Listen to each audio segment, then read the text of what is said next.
dark chosen ones. Demons fear you because of these 3 shadow vibrations. Imagine this. You're sitting alone in a place no one can reach, not physically, spiritually. It's that silent chamber inside of you where no light can touch, no voice can soothe, and no escape can be found. You're face to face with your own fear, your own rage, your own emptiness. Time slows down. Everything outside of you becomes irrelevant. And suddenly, without warning, something ancient stirs inside your chest. Not panic, not hope, but power. A cold, steady hum vibrating in your bones. You feel something is watching, not from outside, but from within. And that's when you realize this darkness isn't trying to consume you, it's trying to wake you up. That moment right there, that's when the shift happens. That's when the demons start to notice you, not because you're broken, but because you're remembering. We live in a world that teaches us to fear our shadows, to hide our rage, to numb our grief, to suppress anything that doesn't fit the sanitized version of spirituality. But that's not the path of the dark chosen ones. We didn't come here to float on clouds. We came here to wield storms. We came here to walk into the depths most people run from, and not only survive them, but become sovereign in them. That's why demons fear us. Not because we're pure, but because we've integrated the parts of ourselves they use to control others. They can't manipulate what you've already mastered. Click subscribe to this channel to get more profound spiritual lesson. The first vibration they fear? Radical self-honesty. I'm not talking about surface-level truth. I'm talking about the kind of truth that burns down your entire self-image, the kind that forces you to admit how much of your life was a performance, how much of your love was rooted in fear, how often you betrayed your soul just to be accepted. This level of honesty doesn't feel good. It destroys you before it frees you. But once you've gone there, once you've tasted that bitter truth and survived it, you become unshakable. Demons can't seduce you with lies you've already exposed. I've sat in silence for days, alone with only my thoughts and my breath and the echoes of every wound I've ever carried. I've watched my mind try to escape. I felt my ego fight for survival. But when I stopped resisting, when I let the truth gut me clean, I realized something shocking. There was nothing left to fear.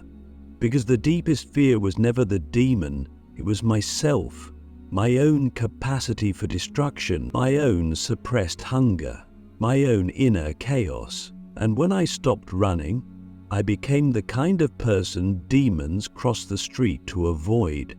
Have you ever wondered why certain people just radiate power, even in silence? Why some individuals can walk into a room and the energy shifts without them saying a word? That's not charisma, that's not charm, that's shadow vibration. That's someone who has sat with their demons, befriended their rage, made peace with their grief, and now walks with clarity. That kind of clarity is rare, and it's terrifying to forces that rely on confusion to thrive. The second vibration they fear is sovereign emotional depth. Pain doesn't control you anymore.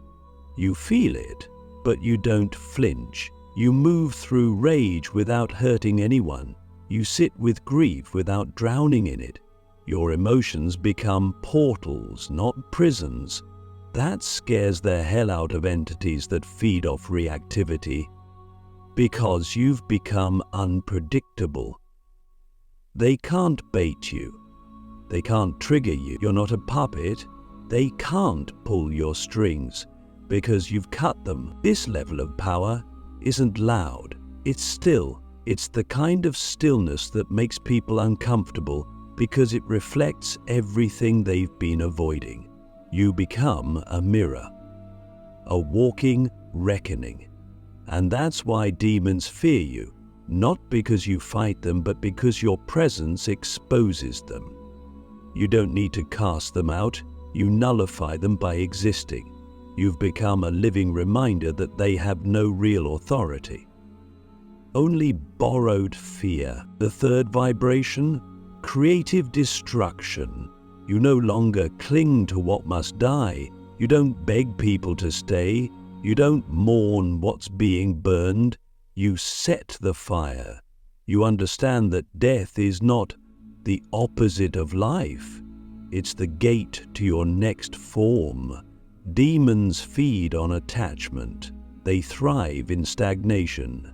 But when you become the kind of person who lets things fall, who walks away from comfort, who burns bridges without guilt when they lead back to your old self, you become lethal to anything that wants to keep you small.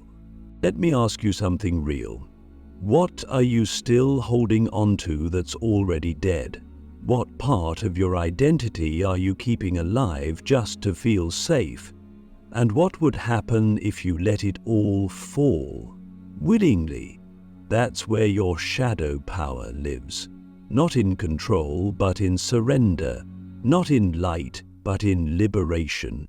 You've died before, you'll die again, but each time you come back cleaner, sharper, closer to the original essence of who you really are, before the programming, before the fear, before the mask. The truth is, we were never meant to be tame. We were never meant to be light, only beings. We were born under storms, raised in silence, trained by chaos itself. That's why we don't fear demons. That's why they fear us. Because we're not trying to escape the dark, we're commanding it. We don't need to wear white robes or speak softly to be divine. We carry the holy in our scars, the sacred in our shadows, the divine in our defiance. And once you've reached that point, you stop asking for permission, you stop waiting for the world to catch up, you stop apologizing for the fire in your blood. You understand you didn't come here to fit in, you came here to rearrange the frequency of the planet. One vibration at a time. The unseen war. Why entities target the emotionally elite. There's a war happening right now, but it's not the kind you see on the news. It's not waged with weapons or flags. It happens in silence. In the thoughts you don't speak. In the choices you make when no one is watching. In the subtle, energetic battles that unfold inside your own chest. This is the unseen war. And the battlefield? It's your emotional frequency. And the moment you start refining your emotions, not suppressing them but mastering them, the moment you stop being reactive and start becoming sovereign, you're no longer just a person, you're a signal that spiritual parasites, psychic entities and unseen forces either fear or attempt to neutralize. Because once you gain emotional precision, you become dangerous to anything built on chaos. You see, most people don't realize that emotional energy is currency in the spiritual world.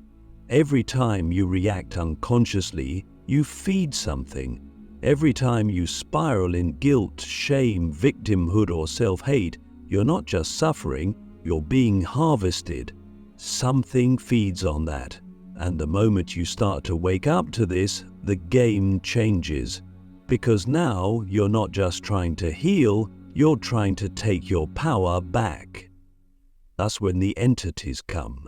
Not because you're weak, but because you're becoming strong in the one way that matters most. Internally, emotional elites are rare. They're the ones who've been through hell and didn't shut down. They've cried oceans and raged like thunder, but they've never let those waves carry them away. They ride them, they channel them. They listen to what each emotion is saying without being consumed by it. That's a kind of intelligence that no book can teach. It's earned through experience, through collapse and resurrection. And that kind of intelligence?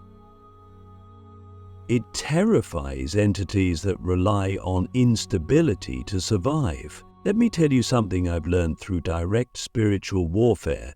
Entities can't possess what's integrated.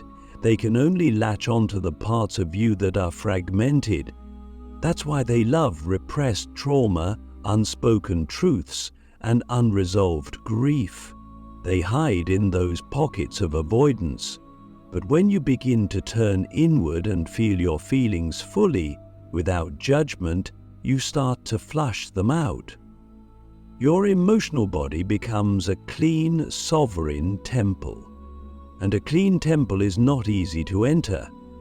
That's why dark, chosen ones are targeted, because we're not just healing, we're cleansing the battlefield.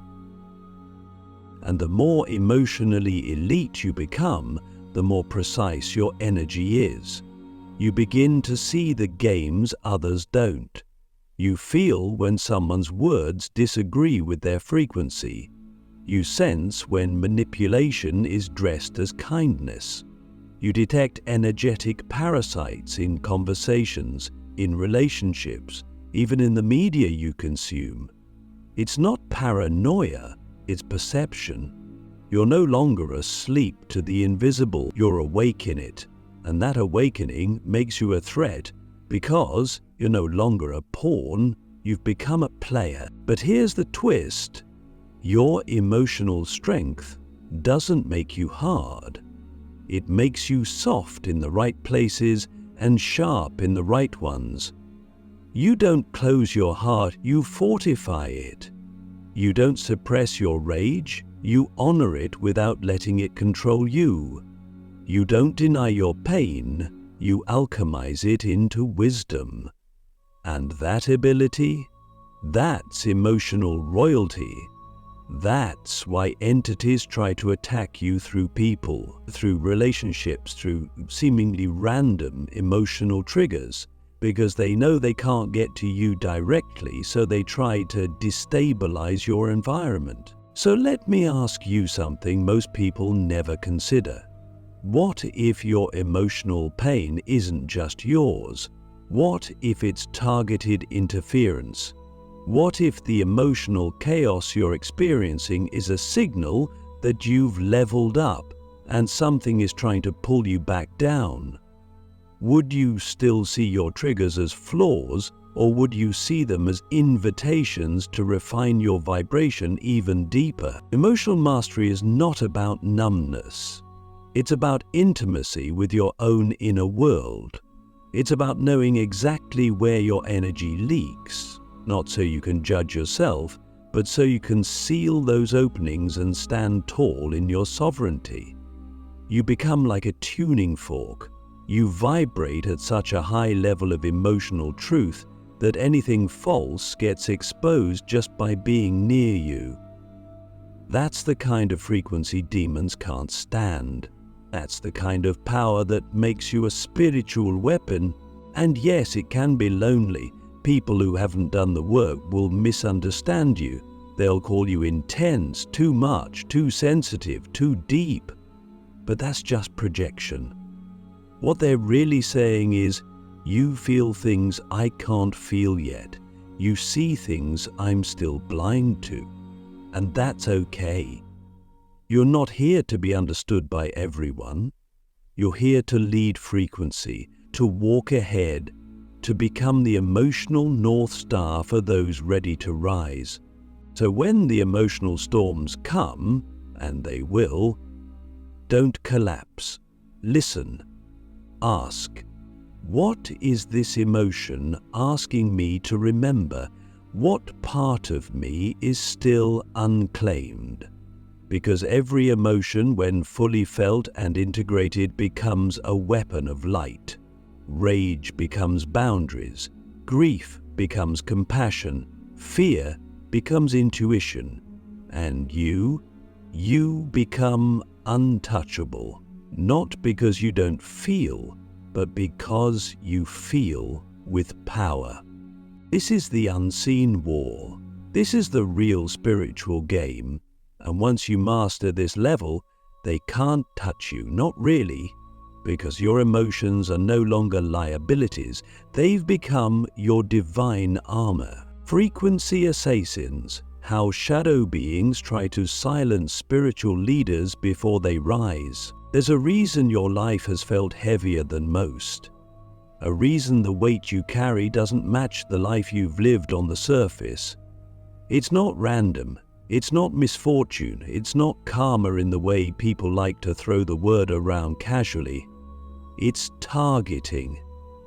You're not just a person trying to find peace. You're an emerging frequency that threatens an entire order of unseen control. And before your light fully anchors, before your voice fully ignites, before your presence becomes a walking transmission of liberation, they try to shut you down. Not just once, but consistently, strategically. These are not coincidences. These are frequency assassinations. Shadow beings don't fear every spiritual seeker. They don't worry about the ones who stay in their heads, who intellectualize the path, who stay safe in love and light echo chambers. They fear the ones who go into the underworld and come back fluent in darkness. They fear the ones who stop trying to be saved and start embodying fire. They target the ones whose frequency can cut through illusion, who carry a voice encoded with awakening, whose mere presence starts to destabilize everything built on control. If you've ever noticed that every time you're about to rise, something suddenly collapses, someone betrays you, your health crashes, your mind spirals, or your energy is hijacked, you're not imagining it. It's intentional. These frequency assassins move quietly. They don't always appear as monsters in the dark. Sometimes they show up as the friend who constantly drains you, the lover who gaslights you into shrinking, the opportunity that looks bright on the outside but bleeds your soul on the inside. They cloak themselves in familiarity. They speak in voices that resemble your own. They whisper doubts in your mind at the exact moment you're about to step into your next level. Not because you're weak, but because you're becoming uncontainable. They know something many people don't, that frequency is more than energy, it's destiny in motion. The moment your frequency becomes aligned with your truth, you become a beacon. And that beacon doesn't just guide others, it disrupts systems. It awakens the dormant. It breaks chains. That's why they try to take you out before you get there, before you stabilize, before you remember who you are without apology. So how do they do it? Subtle sabotage, emotional erosion, constant interference in your healing process. They don't need to destroy you, they just need to keep you doubting yourself. Because a leader who doubts their voice will never speak with full power. A healer who questions their worth will never charge what they're truly worth. A visionary who fears rejection will never share the message that could set others free. That's the plan, not to kill you, but to convince you to silence yourself. Have you ever noticed the pattern? Right when you're about to launch something important, you get hit with a wave of self-doubt so intense it feels paralyzing. Right when you're about to share your truth, a voice in your head says, "Who do you think you are?" Right when you've finally built momentum, life throws a storm that knocks the wind from your chest. Look closer, those aren't accidents. That's spiritual interference. That's a targeted frequency hit. But here's where the game flips. Once you see it, you own it. Once you recognize the pattern, you reclaim your power. They can't operate in your blind spots. Awareness is your shield. Truth is your sword. And the moment you stop internalizing the attacks as proof of your weakness and start recognizing them as confirmation of your impact, you shift from victim to warrior.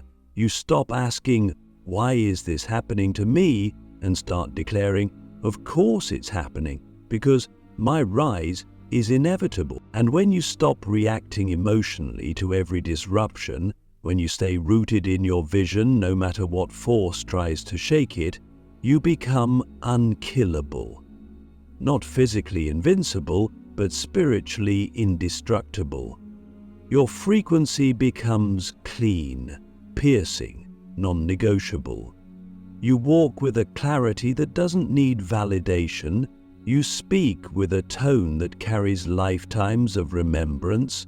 You hold space with an intensity that either awakens people or repels them, and you no longer take either personally. So here's a question only you can answer. How many times have you been silenced? Not by others, but by your own fear of being too much, too intense, too disruptive? And what if that fear wasn't yours to begin with? What if it was installed? What if every time you felt the urge to shrink, it was because something was afraid of your expansion? You weren't born to be liked, you were born to lead, and not in the traditional sense, not through titles or followers, but through presence, through frequency, through the vibration you carry when you walk fully in your truth without needing a single person to agree with it. That kind of leadership can't be faked. It can't be borrowed. It can't be taught. It's earned through fire, through silence, through surviving every attempt to dim your light and choosing again and again to ignite anyway. That's why you're still here, because no matter how many times you've been attacked, distracted, betrayed, or broken, you remembered. Maybe not all at once, maybe not clearly, but somewhere deep inside, you remembered that your voice is not just yours. It's the voice of every version of you who never got to speak. It's the sound of your frequency breaking free from centuries of suppression. And that sound, that's what they fear most. Not your light, not your success, but your liberated vibration. Because once it's fully activated, nothing can stop it. The final alchemy. Turning your shadow vibration into a divine weapon. There comes a moment on the path, not marked by fireworks or fanfare, but by a quiet, irreversible knowing. A moment when you stop seeking escape from your shadow and start listening to it. You stop disowning your fear, your rage, your grief, and instead, you invite them to sit beside you. Not as enemies, but as teachers. You realize that what you've been fighting against all this time wasn't evil, it was unintegrated power, and when you finally look it in the eye without flinching, it changes form. That's the final alchemy. That's when your shadow vibration becomes a divine weapon. This weapon doesn't look like a sword or a shield. It doesn't make noise. It doesn't need a spotlight. It lives inside of you. Quiet, sharp, precise. It's the part of you that no longer bends when the world tries to break you. It's the part of you that speaks the truth even when your voice shakes. It's the sacred edge you've earned by walking through fire without asking to be rescued. And the secret is this: you didn't become powerful despite your darkness. You became powerful through it. We were never meant to transcend the shadow. We were meant to transfigure it, to make it holy by owning it fully. What was once shame becomes discernment. What was once grief becomes depth. What was once rage becomes divine clarity. Not everything that lives in the dark is meant to be destroyed. Some of it is ancient, sacred, and waiting to be activated. That's what happens when you stop trying to be good and start becoming whole. And here's what most people miss. Your shadow vibration isn't chaotic when it's integrated. It becomes incredibly organized. It becomes a force of order inside the chaos. It starts speaking with the voice of your soul, not your wounds. And when that happens, you no longer react, you respond. You move with intention. You speak with force. You create with precision. You're no longer just energy. You're energy with direction. That's what makes you unstoppable. You begin to notice you're no longer easily manipulated. You no longer attract the same draining people. You no longer feel the need to explain your frequency to those who don't get it. That's because your vibration has become clear. Your inner world is no longer fragmented, it's aligned, and that alignment is what makes your energy a weapon, not a weapon of destruction, but of revelation. When you walk into a space, everything false becomes uncomfortable. People either rise or retreat, and you don't chase either. You stand. This is the final level of spiritual warfare. You become the mirror. You don't fight the darkness, you reflect it. You don't battle demons, you reveal them. And that's what they fear most, because when you're no longer afraid of your own shadow, theirs can't touch you. You've become immune to illusion. You've become a transmitter of truth. So I ask you now, what are you still afraid to claim within yourself? What power have you labeled too much, too dark, too dangerous? And what would happen if you stopped apologizing for it and started sharpening it? You are not here to be passive. You are not here to be palatable. You are here to be precise, to carry a frequency that slices through distortion like a blade, to stand in a world of noise and speak a truth so clear it silences the room. Not because you're trying to be anything, but because you've become everything you once feared. Integrated, whole, divine. This is who the dark chosen ones truly are. Not victims of darkness, but alchemists of it. Not survivors of pain, but wielders of it. We don't run from the underworld, we reign in it. And from that throne, we don't just protect the light, we redefine it. You are the weapon, wield yourself wisely.